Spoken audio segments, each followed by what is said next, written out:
Lista 6, exercício 10. Sobre uma bobina formada por um conjunto de 1000 espiras de área meio metro quadrado é aplicado um campo magnético perpendicular à sua área, onde esse varia no tempo da forma B de T igual a meio seno 120T Tesla. A. Acha a força eletromotriz em função do tempo. Essa bobina é ligada então a um circuito RLC dado na figura. B. Determine a corrente máxima do circuito e a diferença de fase entre a corrente e a fenda da bobina. C. O circuito é capacitivo ou indutivo? Justifique. Bem, o problema primeiro que nós temos aqui é calcular o efeito Faraday em cima das espiras.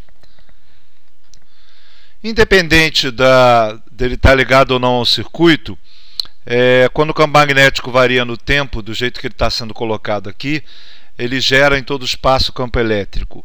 A espira colocada nessa região do espaço que tem campo elétrico gera uma força eletromotriz por causa desse campo elétrico.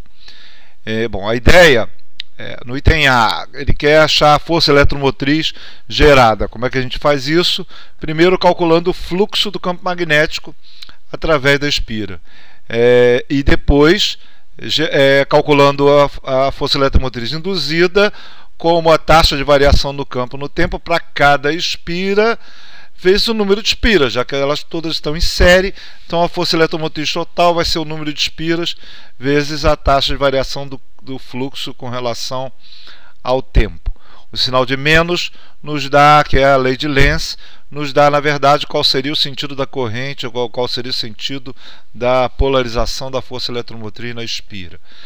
O fluxo do campo seria simplesmente o campo vezes a área por um motivo simples.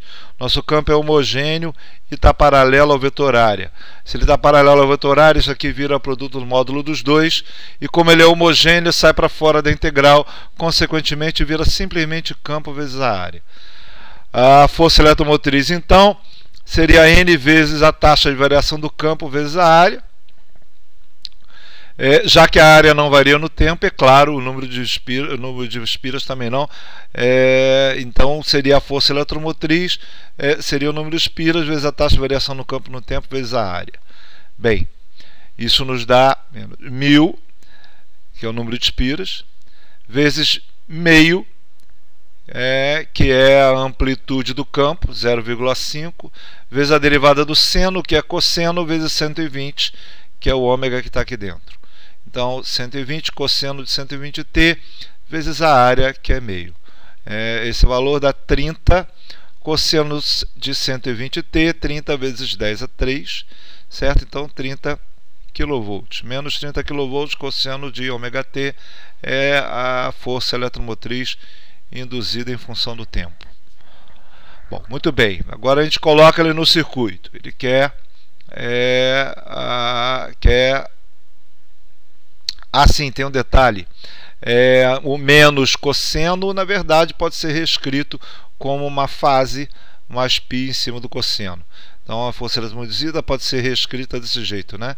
30 cosseno de 120t mais π kV. Eu vou manter dessa forma. Bem, item B. A gente coloca ele no circuito. Coloca no circuito, nós vamos ter o nosso ômega é o 120, é o ômega t. Então, nosso ômega é 120 radianos por segundo, né? Ele quer a corrente máxima, a diferença de fase da corrente e a fenda da bobina. Muito bem. Então, a gente calcula os parâmetros do circuito. O que são os parâmetros? A reatância indutiva, que é o ômega vezes L. Isso é 120 vezes 0,1. 0,1 R é a indutância do indutor. Isso me dá 12 ohms, é a reatância indutiva. A reatância capacitiva, 1 sobre ômega C, vai ser 1 sobre 120 vezes 20 vezes 10 a menos 6. O nosso capacitor tem 20 microfarads, certo? Dessa forma, fica 417 ohms, é a nossa reatância capacitiva. A impedância do circuito, a raiz de R ao quadrado mais XL menos XC ao quadrado.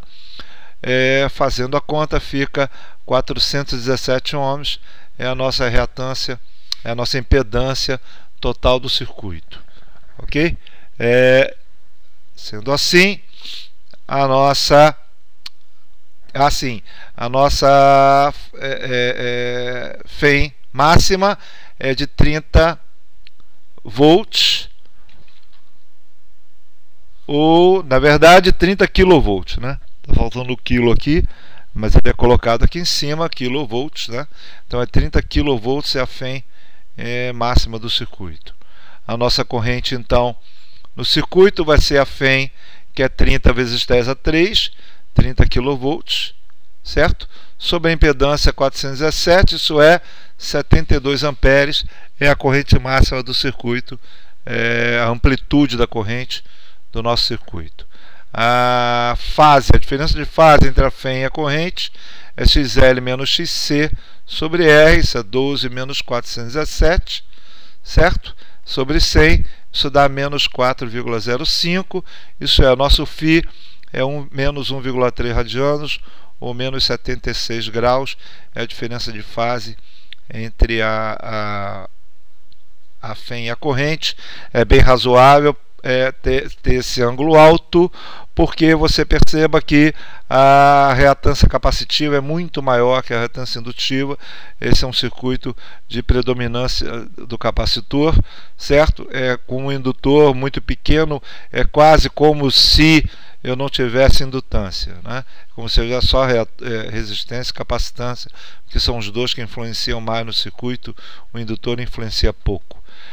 Dessa forma, a nossa corrente vai variar no tempo, né? A expressão vai variar é 72 amperes, cosseno de 100, 120 T mais π, né? Cosseno de 120 mais T, menos o φ, né? Menos o φ, mas o φ é negativo, então fica mais 1,3.